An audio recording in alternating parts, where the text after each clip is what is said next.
Ouais, c'est ça, on n'a pas pu voir le film la dernière fois, mais là, vous l'avez vu, Oui. oui, c'est ça. Moi, j'ai remarqué un truc qui m'a surpris, c'est que le scénariste avec Léa Poul, c'est Gilles Courtemanche. Je ne sais pas si vous le connaissez. Oui. C'est- Ben, il l'avait déjà été pour le film précédent, hein? Ah oui? Ouais. Ah d'accord. Parce que, parce Et je suis un peu surpris que ce soit Gilles Courtemanche. Mais c'est un reporter, écrivain, reporter un peu de guerre, non? Tout à fait, tout à fait. Ben, Il c'est a, un écrivain, hein? Il a touché à bien différentes choses, hein. Le fait, ouais, tu sais, la piscine le dimanche à Kigali, je sais pas trop quoi, là, c'est aussi un film qui est de ça. Ouais. c'est ça. Et il se trouve que ce bonhomme était en quelque sorte mon beau-frère. C'est-à-dire Ah que, oui. ouais, c'est comme ça que je l'ai appelé, mais mettons qu'il a hérité de ma copine il y a 40 ans. C'est drôle. Et, donc, bon, j'ai eu un peu des rapports pas très, un peu agités avec lui. Et, d'autant plus que c'était pas un bonhomme très sympathique, là. Enfin, il était très bourru, tu sais, tout le temps. Oui, oui, t'es bourru, oui. Tout le temps à bousculer les gens, tu sais. On dirait que une relation normale ne lui convenait pas. Mais, Était ou est, ce qui est toujours parmi nous? Non, ah il est non, décédé. non, il est décédé il y a une Ah dizaine oui? d'années, oui, oui. Ça fait combien d'années? Bah, je dirais 7 8 ans. Ah oui? Ouais. J'ai pas vu passer ça. Je vais chercher Ouais. mon. Et il a eu plusieurs articles dans Le Devoir à sa mémoire, Ouais. où il Ben, mentionnait justement son caractère difficile. il y a pas un grand roman sur Kigali. Ouais. C'est ça, oui, oui. Qu'on connaît par le film, surtout. Oui, oui. Mhm. Ben, c'est sur sur la mort, hein, le Oui. massacre de Kigali, là, enfin, Ouais. Ah, de- ouais. le pays, c'est pas Rwanda, le Rwanda, voilà. Et au palmarès des génocides. c'est ça, c'est ça. Et les génocides à la machette, Ouais. c'est assez étonnant. Et, en tout cas, enfin, disons que j'ai trouvé qu'il y avait quand même une certaine parenté entre Un dimanche à Kigali et le film qu'on a vu. Hein, Peux-tu nous expliquer ça un peu? ben, comme la fascination pour la mort. Et, Ouais, mais il y a une différence fondamentale parce que, bon, il y a une différence entre la mort subie puis la mort volontaire, là. Je trouve qu'il y a une sorte d'abîme, là. oui, mais là, je parle ni de la mort subie, ni de la mort volontaire. Je parle de la mort pour celui qui la met en scène et qui l'écrit, Ah, qui ouais. la, Mhm. euh, qui, Ben, c'est une façon de l'approcher, je suppose, oui. qui, il y a comme un certain attrait, si vous voulez, pour la question de la mort, sur la façon de mourir, sur Mhm. euh, les raisons de mourir, sur Et que ça me ce- revient que, évidemment, à la fin de Kigali, c'était aussi un suicide assisté, hein, à la fin. Ah Parce oui, que la femme, elle avait été mutilée et bon, elle arrive à dire, physiquement, elle pouvait vivre, mais elle ne pouvait plus. Alors, elle a demandé à son amant de la tuer, là, de l'étouffer avec je pense, un oreiller. Alors, c'est le même principe. ouais, ok, je ne savais pas. En général, j'évite ce genre de choses. Je je n'ai pas de pulsion morbide pour ce genre de truc. Enfin, ça me terrifie, tout simplement, plus que... Ben voilà, c'est plutôt ça. Oui. Lui va à ce, dit droit à ce dont on a le plus peur. Là. C'est tout l'intérêt. Et puis, il Ouais, nous met dans la situation de gens qui doivent gérer ça chez leurs gens le plus proche. Là, tu sais, la fin est absolument terrible parce on peut comprendre bon, la démarche pour le grand-père, mais quand sa veuve de, de- on le pousse. demande à son fils de la tuer parce qu'elle ne veut pas assumer le veuvage, là, tu sais. Bon, il dit, non, moi non plus, moi je ne veux pas. Là, c'est une autre coche. Là. Ce qui me frappe, une des choses qui me frappe dans ce film-là, c'est l'escalade dans une farce plate au début, là, quand il dit ah ben, tu sais, on pourrait le laisser manger, puis il pourrait mourir comme ça, ha ha ha. Puis là, c'est pris au sérieux. Puis là, ça devient une sorte d'impératif qui est tout orchestré. Que la fin, bon, à la fin, c'est déjà assez pire que le type se tombe à l'eau à un moment qui semble assez bien bon, ça une sorte d'un certain sens, mettons, là. Mais qu'en plus, sa femme euh, demande, non seulement elle veut le rejoindre, mais en plus, elle demande à son fils de la pousser à l'eau. Là, ça prend des proportions ridicules. Quoi. Ouais, Et en fait, ça montre l'évolution, en fait, de la société québécoise. Effectivement, à peu près dans le même espace de temps, c'est passé d'une farce plate à une sorte d'impératif catégorique là, qui doit être de plus en plus banalisé. C'est un portrait terrifiant, en fait, de la société québécoise, je trouve. ouais. Je comprends pas ce que tu dis, Christian. C'est le portrait terrifiant de la société québécoise avec cette scène. Je vois pas le lien Non, que tu mais non, fais. c'est parce que le passage entre. C'est-à-dire que dans la banalisation de la mort volontaire, mais même Ah, assistée par d'autres, euh, tous les seuils, les obstacles tombent l'un après l'autre. Ça commence par une mauvaise blague, et puis c'est pris au sérieux, puis il y a toute une mise en scène, bon, pour préparer ça pour le grand-père.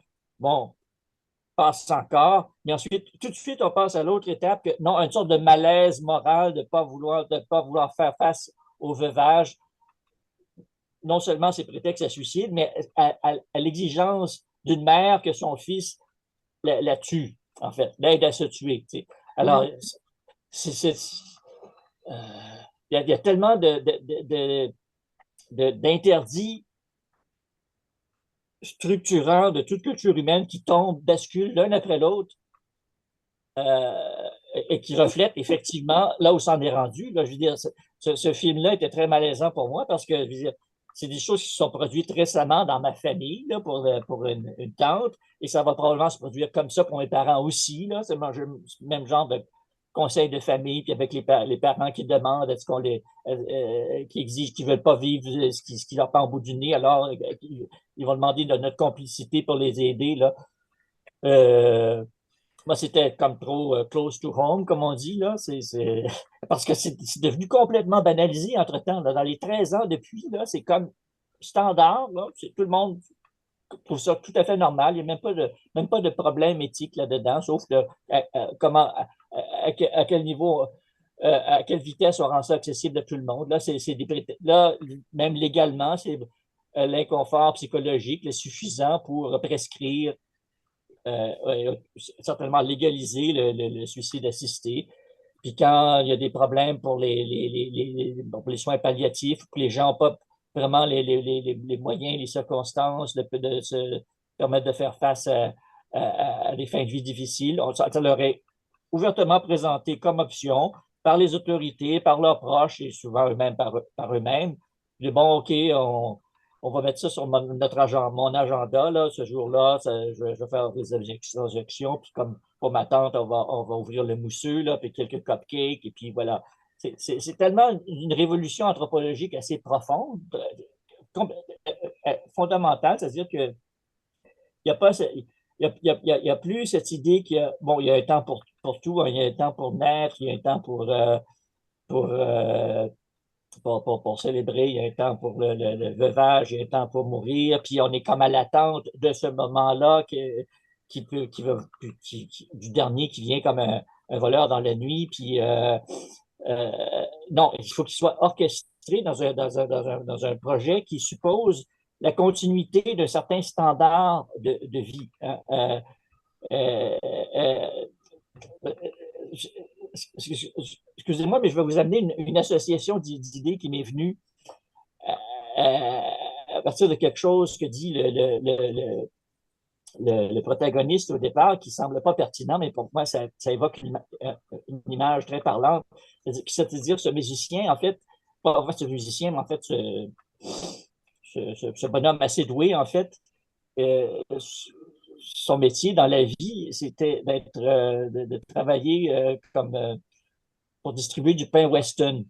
Alors moi, dans ma vie, dans un moment creux, j'ai vécu dans un des quartiers les plus miteux du Québec urbain. C'est comme légendaire, ville Jacques-Cartier à Longueuil. Et j'étais à 2 pas d'une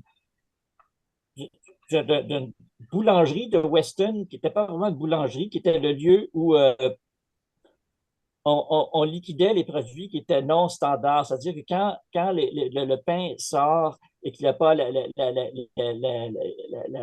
ou qu'il manque un bout de croûte autour, ou qu'il n'a pas l'apparence voulue qu'on souhaite, qui ne sera pas difficile, qui sera pas facile à vendre comme n'importe quel autre, ben, bon, le principe, c'est de le jeter, mais là, parce qu'on a ouvert ce petit magasin pour brader ces produits-là qui étaient non standards. Hein.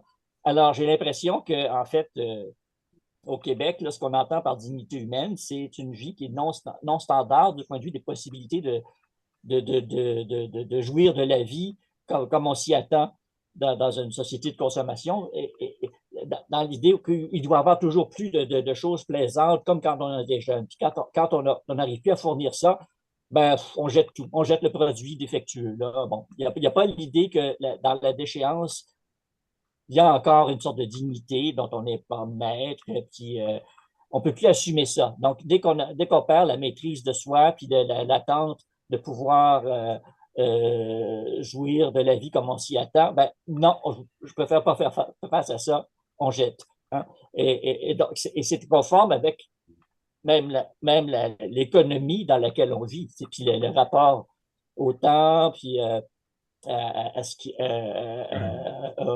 la temporalité, à la texture de la vie humaine.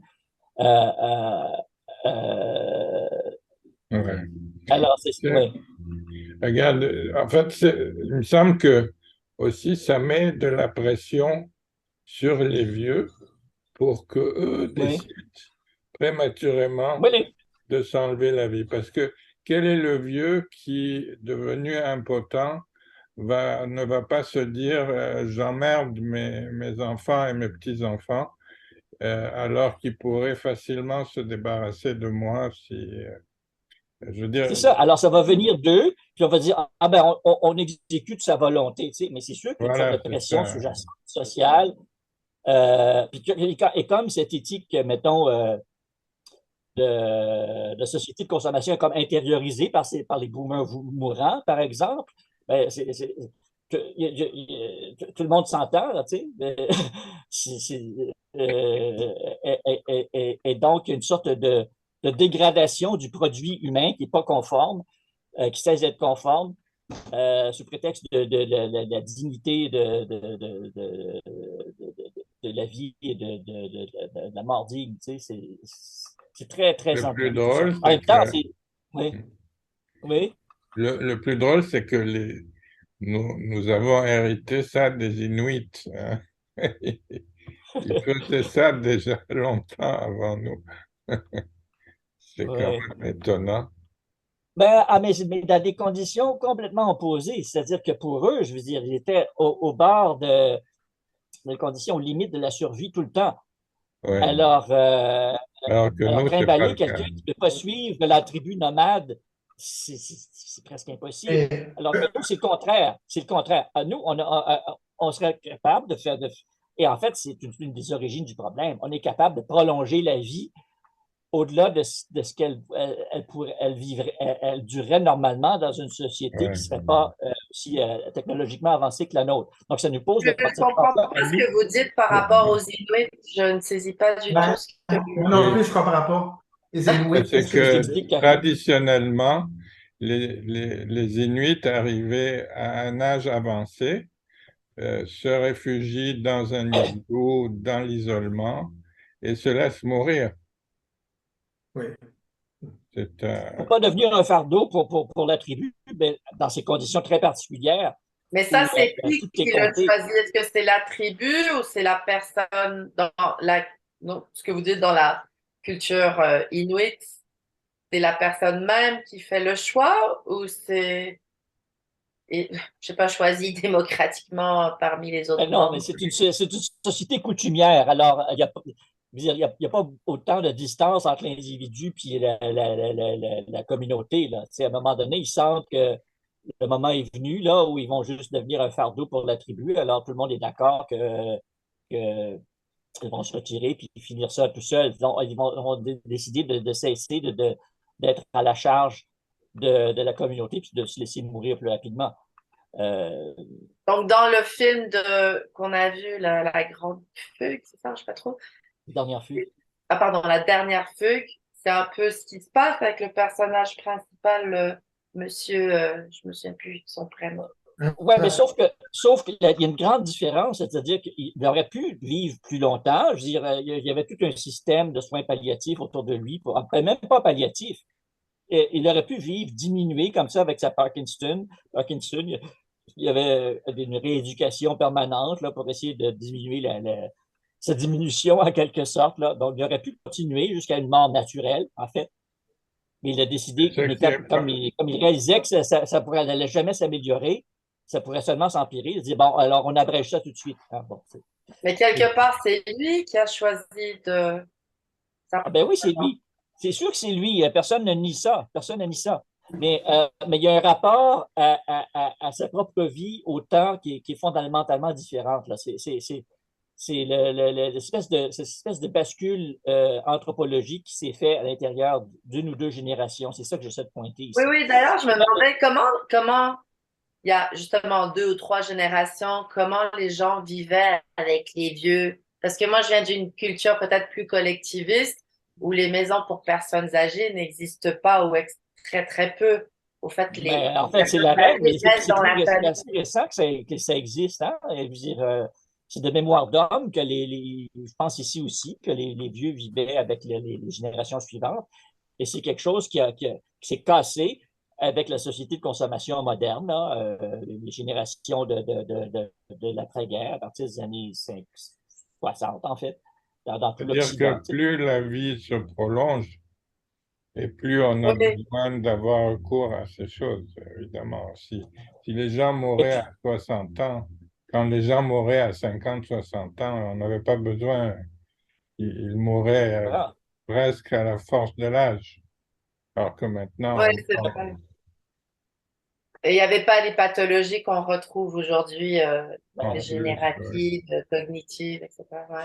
Ben, ouais. ça existait aussi dans une certaine mesure. Bon, les vieux qui radotent et puis qui ont de la difficulté à se nourrir, là, tout le monde, c'était normal de connaître ça pendant un certain nombre d'années en fin de vie, puis c'était comme accepté que ça fait partie de la vie, comme au fond, comme les nouveaux-nés qui ne contrôlent pas leurs besoins pendant une couple d'années, là, ben à la fin de la vie, il y a quelque chose d'analogue. Là, ça fait, si on accepte, c'était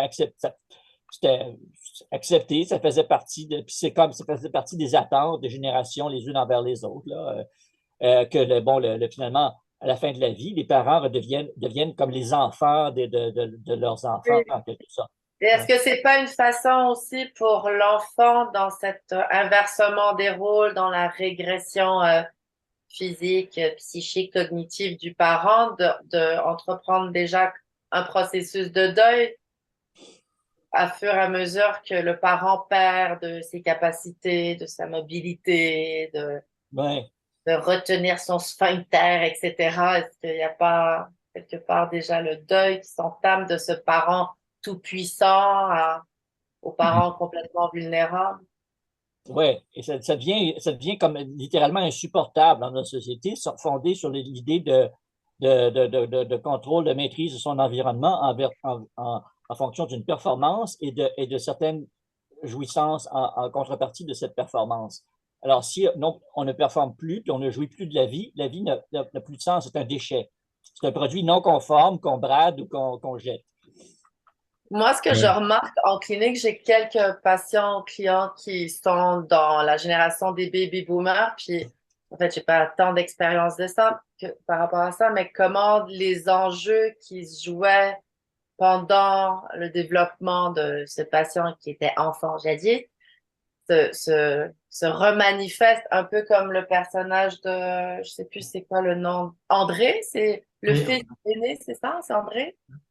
Comment il revoit les scènes de son père qui se rejoue aujourd'hui et il se voit, lui, dans le passé, enfant, son père qui lui prend la main, son père qui Oui, le tape. il rejoue ça à l'inverse, hein? Oui, c'est ça. Et jusqu'au au basculement dans l'eau, là, bon, c'est lui Ouais. qui commence par avoir ce traumatisme d'avoir été laissé dans l'eau par son père, et c'est lui qui doit laisser son père dans l'eau. Mais c'est comme si son père assumait volontairement ce qu'il a infligé à l'enfant. C'est comme, on repense par le traumatisme, mais à l'envers. Oui, est-ce qu'il n'y a pas une réparation là, quelque part, Ben oui, dans le récit, c'est comme ça, oui. qui Oui, le lui laisse récit, c'est ça. attraper son doré, qui tombe à l'eau et qui Oui, oui. demande. Alors, c'est très beau comment c'est présenté, là, qu'effectivement, ils ont ils ont l'occasion de repasser à travers les zones de traumatisme non résolu, puis de se pardonner, et puis de se mettre l'un à la place de l'autre. Là, bon, au point de vue d'une histoire, là, ça se tient, oui. Euh, le père dit, je n'ai jamais rien gagné. ouais, Autour du doré, là, autour du ouais. fameux poisson. Là. Ouais, c'est pour ça qu'il sacrifiait en fait son fils à l'idée de gagner un prix, une reconnaissance personnelle. Tu sais. Alors que sa vie a été gâchée à distribuer du pain Weston. Là, bon, là, au moins, il était reconnu comme avec une distinction sociale objective. Bon. Qu'il C'est-à-dire a volé que à son fils, au fait. il a volé quoi? À ce il l'a volé, a priori, à son Oui, fils, oui, oui. Ouais. cette reconnaissance. Mais ce qui m'a paru intéressant dans ce film, c'est justement le rapport entre les poissons et les humains. Hein. Il y a plusieurs scènes où les poissons et les humains sont mis en relation. Bon, il y a la fameuse scène du doré entre le père et le fils. Il y a la scène de la fin du suicide. Mais il y a aussi la scène où ils sont en camping, je ne sais pas si vous vous en rappelez, puis il y a un bâton ou une canne à pêche qui tient à un hameçon une série de 5, 6 poissons morts. Et juste en arrière de ces poissons morts accrochés, il y a la gang des enfants, les 4, 5 enfants de la famille. Hmm. Vous voyez? Donc, il y Hmm. a une mise en rapport là aussi entre Ouais. les poissons morts et les enfants. Donc, il y a le poisson comme messager de la mort, comme alter ego de l'humain. C'est assez étonnant.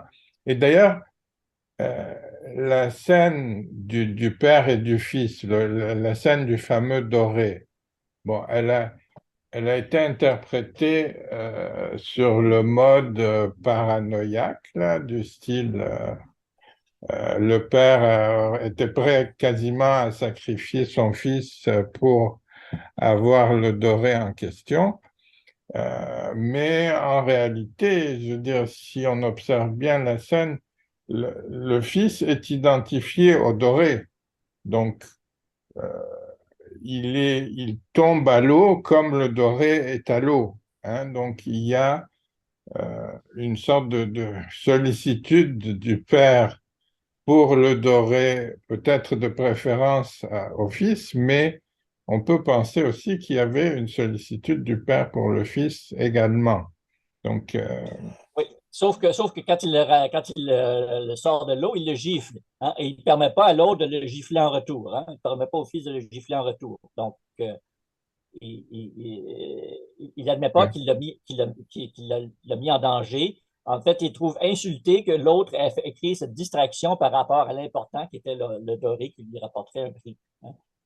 Euh, et dénie à l'autre le droit de se sentir comme lésé de cette préférence, de cette mise en danger du fils pour le prix du doré que le fils avait d'ailleurs trouvé lui-même. Hein. Puis ensuite, ce qui a, comme on dit en anglais, adds insult to injury, en fait, il ne lui laisse même pas avoir en main le trophée du doré à la fin. Hein. Il lui dénie toute part dans l'obtention du prix que en fait, le fils a obtenu pour lui au péril de sa vie. Hein. C'est comme si sa vie avait aucun prix par rapport au prestige d'avoir pour lui seul le prix qui conforte son image de soi.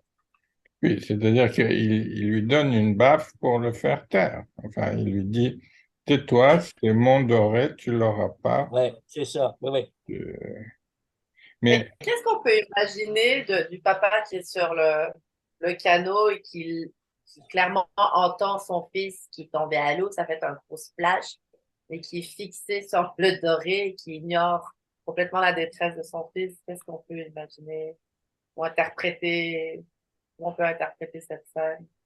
Ben, il n'a peut-être pas réalisé, ça n'a pas nécessairement fait beaucoup de bruit, puis il était absorbé dans la lutte avec le doré. Bon, puis il se retourne, il a récupéré le doré, puis il voit, ah ben qu'est-ce qu'il fabrique lui dans l'eau en plus, là, qui vient, bon, c'est Mais comme ne du pas. genre, ouais. oui, Natacha. Ouais, non, j'allais dire que ne pas, justement, ne pas qu'il ne s'en est pas aperçu. Ça peut-être aussi, c'est une idée qui est à l'image aussi de comment il était en tant que père toute la vie. Et je pense qu'au début du film, ça a été dit qu'il était absent ou quelque chose, n'est-ce pas? Donc, il est absent. Il y a comme son fils n'est peut-être pas ou ses enfants en général, peut-être n'étaient pas ce qui était le plus important, en tout cas. Le monde en général, on l'a vu dans l'épisode où il joue sur l'orgue à 3 heures du matin, il ameute tout le quartier. Pour lui, c'est un beau souvenir. Et pour le reste de sa famille, c'est un cauchemar parce que la police vient, mais ça, il s'en fiche complètement. Ça ne vient jamais à la conscience. Il est entièrement dans sa satisfaction égoïque. Il ne voit rien au-delà.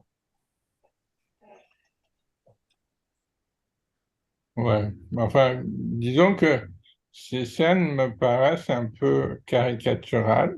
Je- j'ai du mal à y croire. C'est tellement, ça fait partie tellement de l'idéologie actuelle du père absent et méchant et que c'en est un peu fatigant là. Je ne crois pas du tout à ces scènes quand elles apparaissent. Elles apparaissent si souvent là, c'en est hallucinant. Comment ça se fait que Dieu a créé les hommes si méchants, on peut vraiment se le demander. Mais en tout Ah, cas, mais au Québec, là, il n'a pas hésité à les rendre et absents et méchants et terriblement désagréables et ceci et cela. ce qui est intéressant ici, là, c'est pas le père générique, là, le père patriarcal, etc. Au contraire, c'est l'homme moderne des années 60, là, celui qui précisément, à la suite d'une mauvaise blague, s'est donné la permission de dire, bon, pourquoi je ferai attention à l'Église, je vais juste chercher mon pied de la façon la plus efficace possible directement. Alors, c'est ça, c'est ce nouveau type humain qui surgit à ce moment-là. Euh, c'est surtout ça. En fait, c'est plus un boomer qu'un père. Oui, c'est ça. En tout cas, le rapport à l'eau aussi, au poisson et à l'eau, parce que c'est au moment où il essaye de capturer donc le fameux doré que le fils tombe à l'eau et on peut se rappeler que la mère, elle aussi, elle était sur le point de capturer un poisson et plutôt que de le capturer, craignant elle-même sans doute de tomber à l'eau, qu'elle lâche la canne à pêche, hein, et elle a tellement peur de tomber à l'eau que quand elle est sur la barque, elle dit poussez-moi, parce que moi, je n'ai pas le courage de me jeter à l'eau. Hein. Il y a ce rapport entre le poisson, la canne, la mort, qui est assez bizarre quand même. Et aussi l'eau et la mort, parce que l'eau devient le lieu de la mort. Oui, oui, c'est ça. Oui, mais ça, c'est immémorial, ça. C'est un symbolisme fondamental. C'est ça le symbolisme de l'eau dans l'Évangile, notamment. C'est le lieu de la mort, des esprits impurs, des lieux sauvages et de, bon, c'est la marge complète de l'humain, là, le lieu Mais dangereux par excellence, mais qui oui, peut mais permettre son la versant renaissance aussi. aussi. Hein? Et son versant aussi, la vie.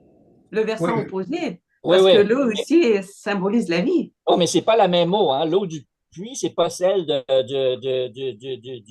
lac ou, bon, ou de la mer, là. Ce qui était des endroits qu'on touchait pas, c'est des endroits maudits, en quelque sorte. Hein. Euh,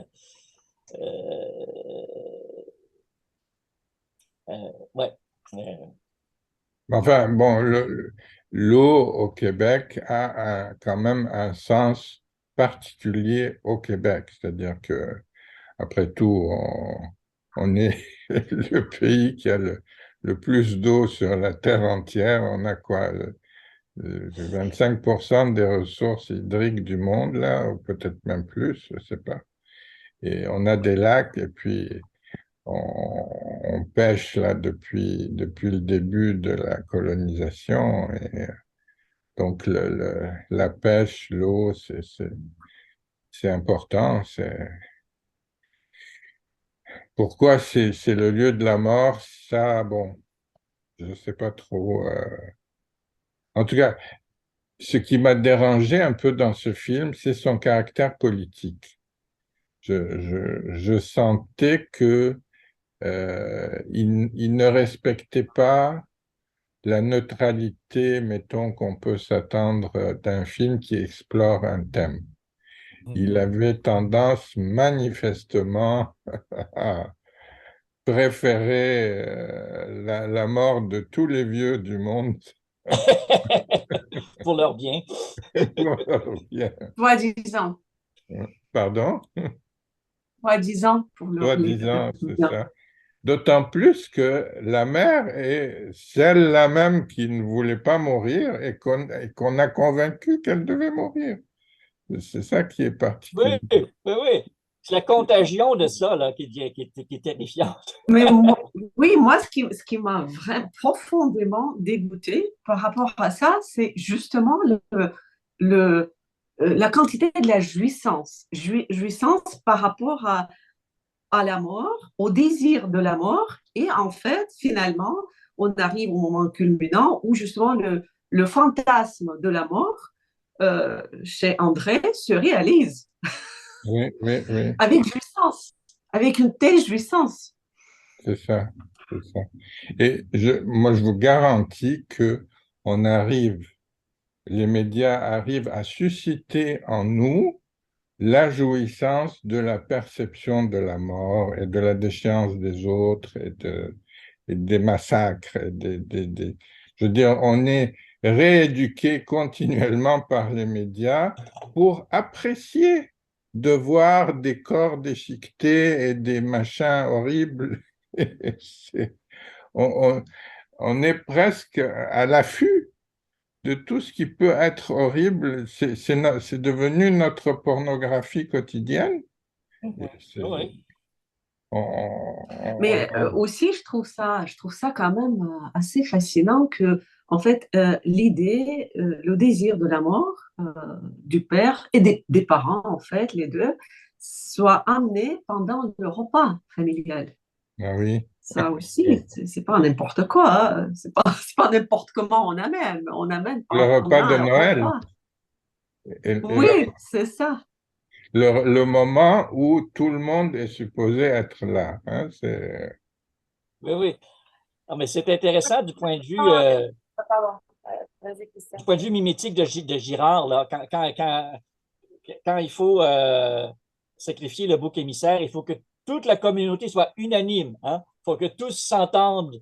Sinon s'il y a des dissidents, ben, ça rend les gens coupables. Alors que si tout le monde est d'accord, fait bloc autour de la décision de tuer quelqu'un en particulier, alors personne n'est coupable. Hein? Bon, alors, Ben, les gens, les dissidents d'ailleurs, ils sont présentés sous comme étant vraiment des mauvais, hein. Les oui, exactement. oui, rejets oui. de, Oui. Ils n'est-ce pas, deviennent les boucs on émissaires a eux-mêmes, c'est ça. Oui, tout est fait pour qu'on les aime pas. oui, oui. Oui, alors c'est ça, c'est les faux qui protestent contre ça, alors que les authentiques vont directement le chemin le plus droit vers la mort.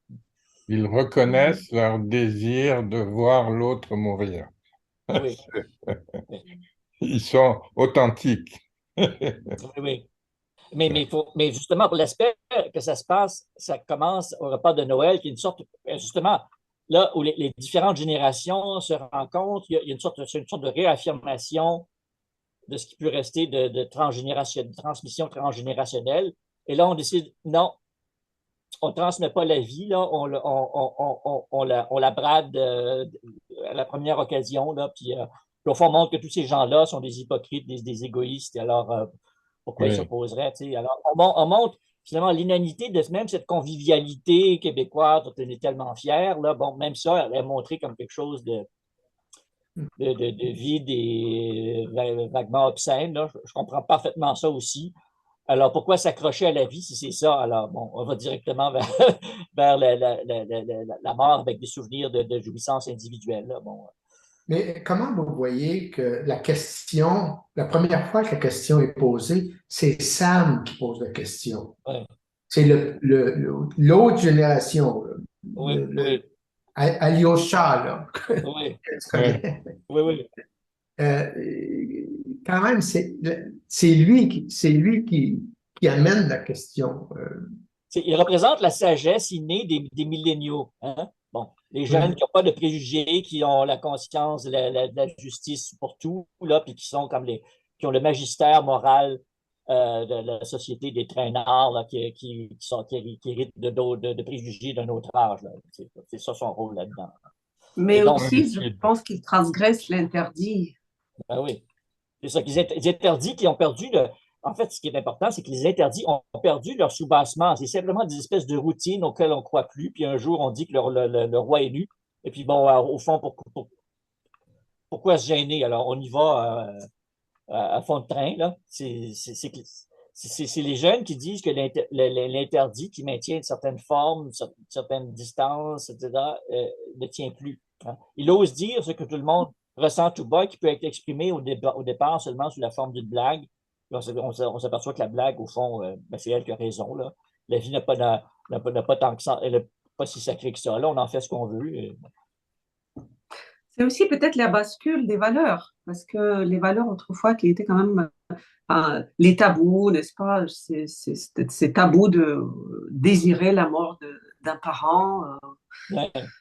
ou en tout cas, de même d'y penser. Ah Et oui. là, c'est comme ça fait partie des valeurs. Et là, c'est la génération suivante qui représente justement le renversement de ces valeurs au profit de justement de ce que tu viens de dire, Christian,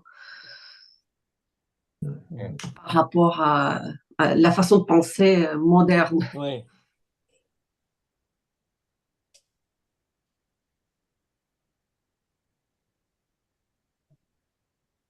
C'est ça, Et c'est je trouve que ça amène parce que cette scène-là, autour de la table où le père est dans cette situation-là, personnellement, je la connais exactement comme ça, Parkinson et tout ça, et on est tiraillé entre le désir que ça finisse, que ça n'a pas d'allure, pas avoir de vie plus que ça, versus euh, protéger le parent, je ne sais pas quoi.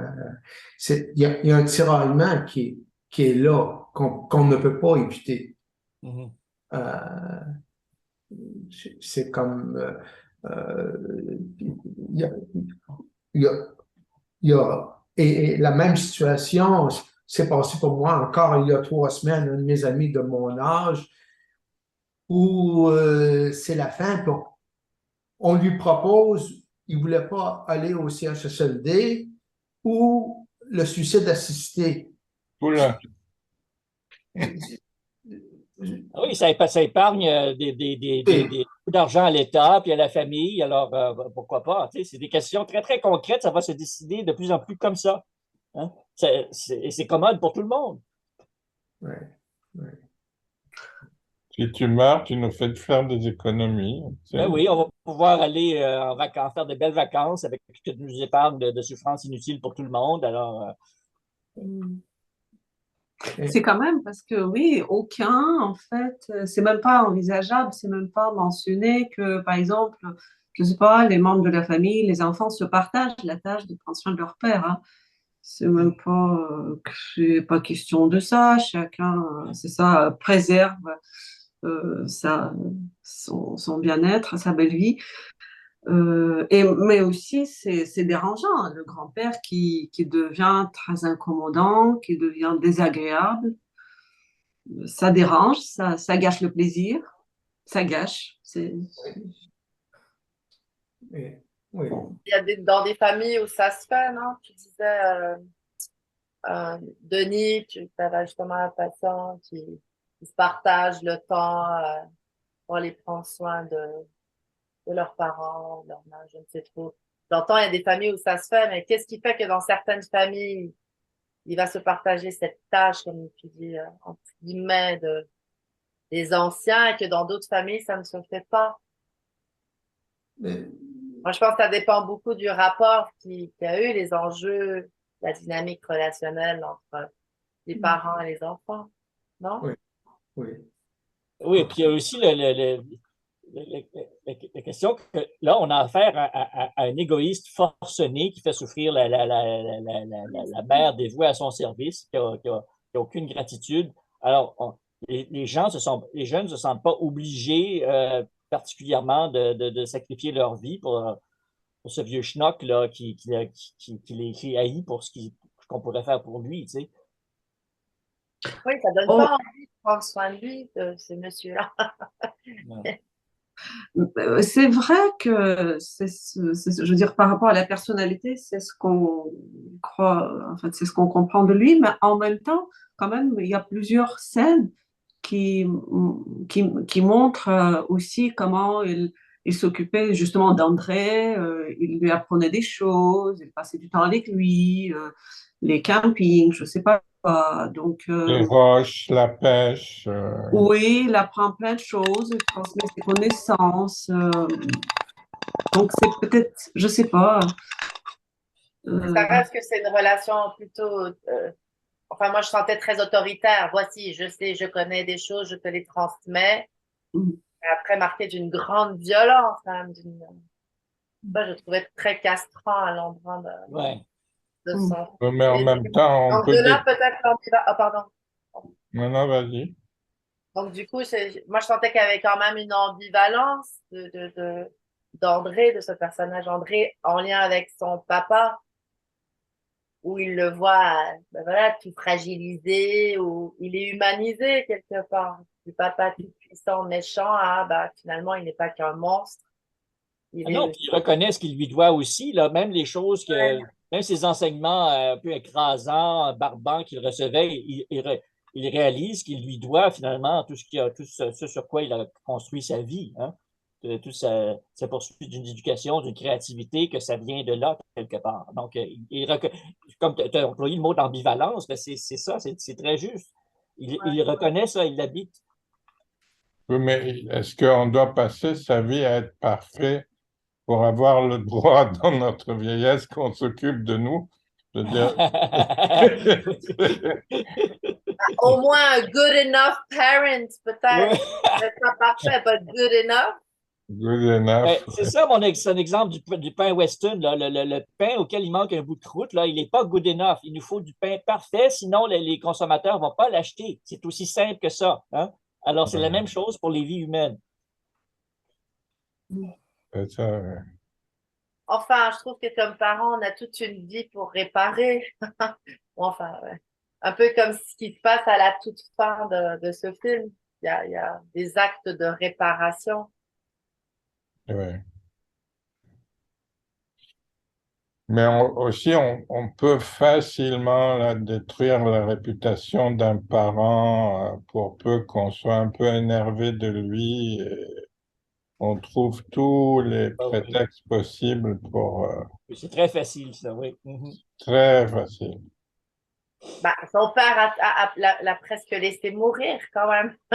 Il a voulu tuer son Ouais. père. Enfin, ça me faisait penser à une version un peu plus soft je sais pas si vous connaissez Xavier Dolan, J'ai tué ma mère avec Anne Dorval.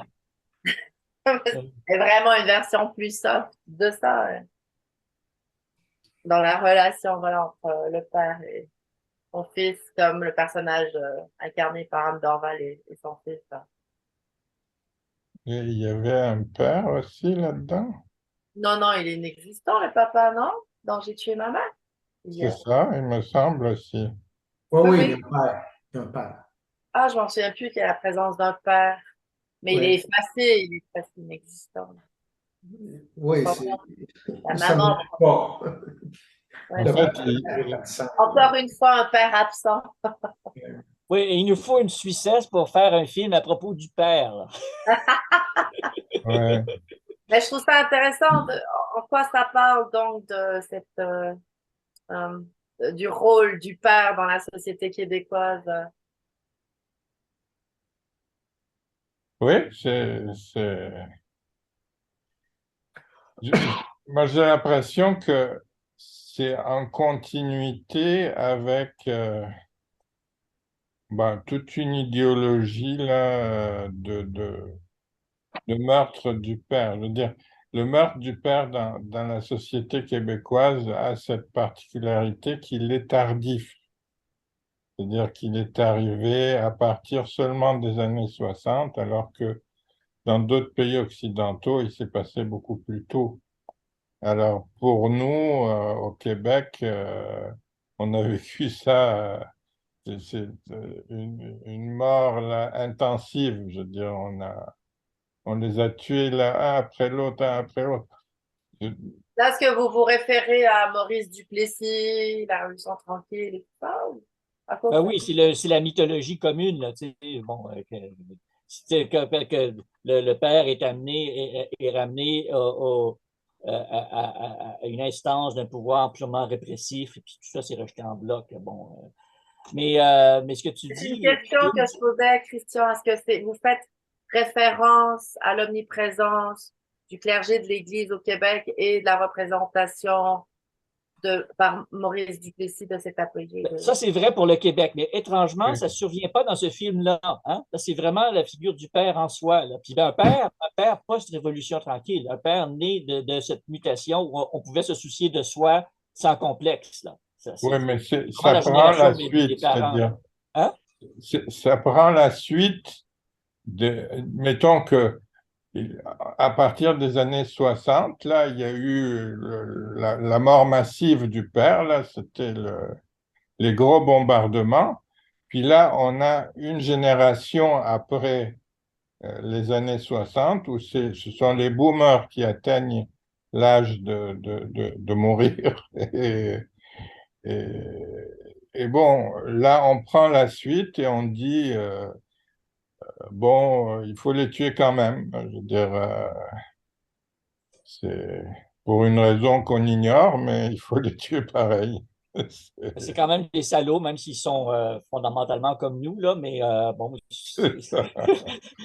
ils prennent notre place, là, bon. C'est ça On qu'on n'a dit pas de beaucoup d'eux, raison de d'ailleurs, les tuer, mais aujourd'hui, hein. on le Ils fait occupent toutes pareil. les places, là, ils perdurent sans lâcher prise de leurs privilèges, leur monopole, les ressources de la société. Alors, pourquoi pas les aider à lâcher lâcher la place, là. Mais moi, ce que ça me, Karim, tu ne vois pas des éléments de ta théorie d'Abraham et de sa menace sur le fils dans ce film-là? Je veux dire, dans cette scène du fils qui est à l'eau et que son père presque le tue presque pour son Dieu, qui est là, c'est le prix, hein? Bon. Le prix qui est convoité. Il y a un élément de cette menace que fait peser le père sur le fils qui est Ouais. sous-jacent à tout ça. C'est-à-dire que, bon, moi, ce que j'ai tendance à soutenir, c'est que pendant des siècles, il y avait quelqu'un qui s'appelait Abraham qui maintenait une pression sur les pulsions de tous. Et cette pression faisait que les gens pouvaient connaître les limites à la jouissance et donc pouvaient connaître le plaisir. Jusqu'au jour où, à un moment donné, on a décidé de se débarrasser euh, d'Abraham. Et comment on se débarrasse d'Abraham? En lui laissant euh, réaliser sa menace. C'est-à-dire, Abraham perd son statut de menace, de limitation pulsionnelle, en réalisant la menace. Or, il exerçait deux types de menaces. Abraham exerçait la menace à l'égard des fils avec le couteau et il exerçait la menace du viol avec ses filles. Et conjointement, à peu près à la même période, en Europe, Abraham a abaissé le couteau sur les garçons et a abaissé le pénis sur les filles, si bien que les bureaux des psychanalystes se sont retrouvés pleins de femmes qui prétendaient avoir été violées par leur père et d'hommes qui avaient des traumatismes de guerre et de violence. Vous voyez?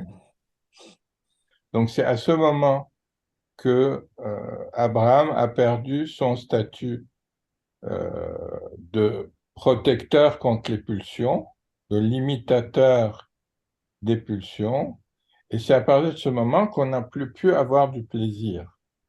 On a été obligé à partir de là d'avoir de la jouissance à la place d'avoir du plaisir. Parce que comme on ne peut plus limiter ces pulsions, on ne peut plus avoir de plaisir. Le plaisir, c'est quoi?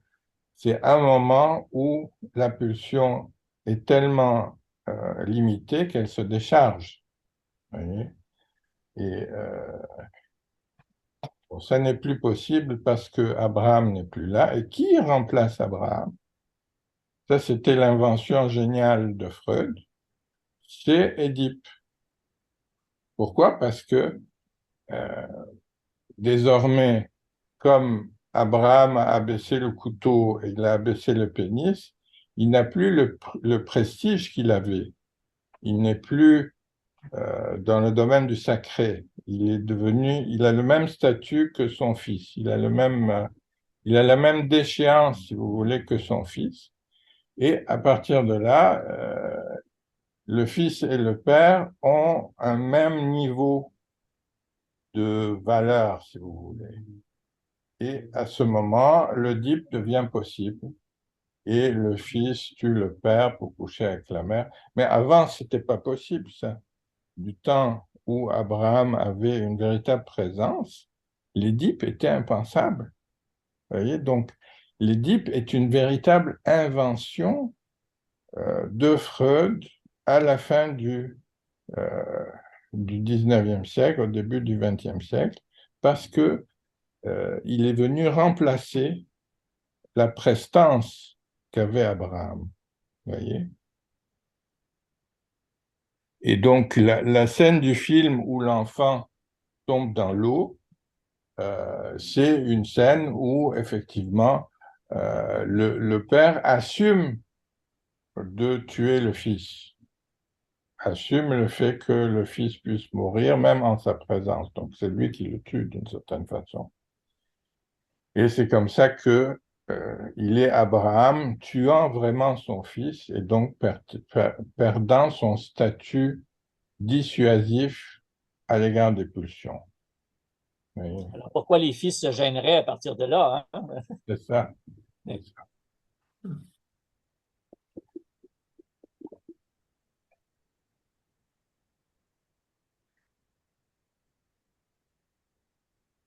Et ça, au Québec, ça s'est passé plus tardivement, mettons. Hein.